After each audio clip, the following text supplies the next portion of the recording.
बाज की उड़ान, the flight of an eagle. एक समय की बात है, एक पहाड़ी पर बाज का एक घोंसला था। उस घोंसले में बाज के कुछ अंडे रखे थे। एक दिन तेज हवा चली और एक अंडा लुढ़क कर नीचे गिर गया। वह अंडा नीचे एक मुर्गी के बाड़े में जाकर गिर गया।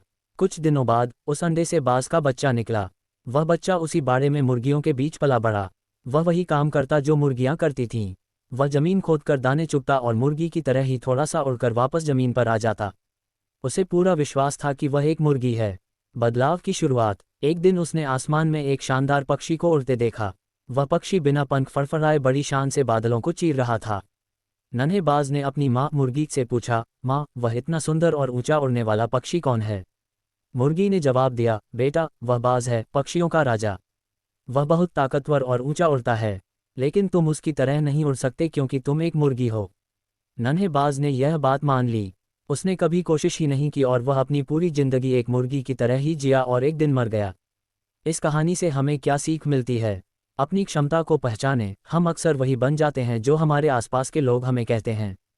अगर आप खुद को कमजोर मान लेंगे तो आप कभी अपनी असली शक्ति नहीं पहचान पाएंगे।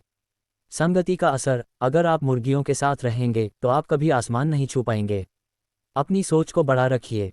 डर का त्याग। बाज बनने के लिए आपको मुर्गी वाले डर को छोड़ना होगा। याद रखिए, आप वही बनते हैं जो आप सोचते हैं।